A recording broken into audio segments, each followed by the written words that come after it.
on, Maniacs? I'm John, and I'm out here with Glenn. Glenn, nice to meet you, man. Morning, nice to meet you. We're out at the SEMA Show, and actually, Glenn and I have been talking back and forth on Instagram for quite some time. We actually met out here a couple years ago. You had an Audi A4 at the time that was pretty sweet. I did. Right? But we're interested in what you have over here now. Can you tell us a little bit about this? It's a 2011 Audi V10 Stasis Edition. It's airbagged, it's got a lot of modifications to it.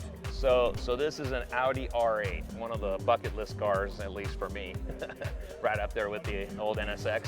So just such a sweet, sweet ride, man. So I see a lot of carbon on this thing. How much of it did you do or develop, or what'd you guys do? Who did that work? As far as the carbon goes, most of the carbon fiber is done by Killer Carbon, which is in the front area. The top part was wrapped by Dipped Auto Works. The body kit also is carbon fiber, and all the interior pieces are all carbon fiber. So I don't know if you guys caught that, but he slipped in there the frunk area. So for those that don't know, so mid-engine car, V10. So the front is where the trunk is, and that's a frunk. So that was kind of cool. So it's got a bunch of carbon fiber in there. But I think what really catches your eye on this car is how low it's sitting. Obviously, this isn't static. This has got to be on air. It is. Why don't you tell us about that? So HK Air Suspension Management System is the full system, all Bluetooth activated and remote, and I can put the car pretty much on the ground. Can't drive it this low, but I can raise it up enough where I can drive and still enjoy it. So Bluetooth, so you can do it off your phone? Yeah, absolutely. There's an app for it. Technology. That's crazy. How much does it drop from like the stock ride height? Do you know roughly? Like 3-4 inches maybe? 4.5 inches of travel. 4.5 inches, I was guessing. It's like 3 and a 4. So Stark 4 license plate. What's the meaning there? Iron Man. I just thought it was a cool plate. That's actually not a real plate, but I thought it'd be cool for the show. Yeah, that is really cool, man, because again, you guys need to do a little homework. Iron Man drives an Audi R8 in the movie. He does. So he drives a coupe. So it's a superhero car. So what's your superhero name? I'll get back to you on that. Yeah. I'll get back to you. All right, so interior, man. Alcantara? Yeah, so everything, Braun made the Elite 4 seats for the car with an Audi badging for it. The steering wheel's carbon fiber from Turismo that we had built. And then all the carbon fiber accents were added as well. All the stitching was changed from white into red just to match everything as well.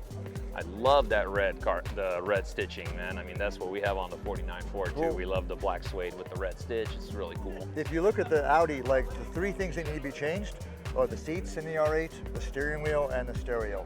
You remove those 3 components and everything's clean. Now, one thing that you were mentioning off camera is that these Audis don't like to be tampered with. So when you guys started doing an air ride and started doing stuff to it, it wasn't happy with you.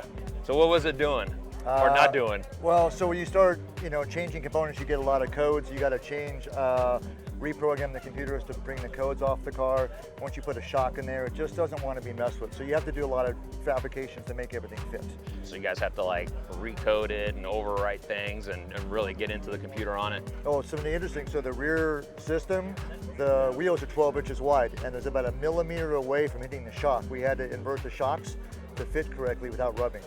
These are all the cool little hidden things that nobody knows about that you figure out as you're going along on the build. You can't plan for it most of the time. You just kind of have to work through it.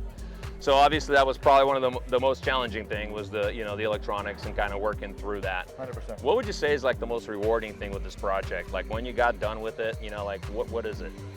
On driving the car. It's just a fun car to drive. My goal when I built this car was something I can drive, top up or down. I could show it, present what it shows, and enjoy the car.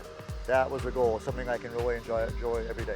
That's awesome, man. And we tell everybody out there, it's like pursue your dream. If you're wanting to do something like this, you just got to start with something.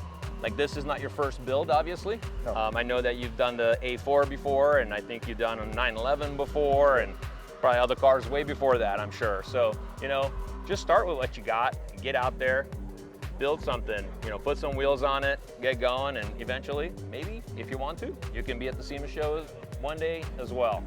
So, hey man, thank you so much. Thank you so much for talking to us. Yeah, really appreciate it. Why don't you plug your Instagram to everybody out there? Bagged R8 Spyder for the Audi. I am bringing the Porsche back to SEMA next year. That one's a bagged 911 Porsche. All right, so I'm catching a theme right here. Bagged everything. So on Instagram, you can find them. So, all right, guys, Thank you. See you guys in the next one. Thank you.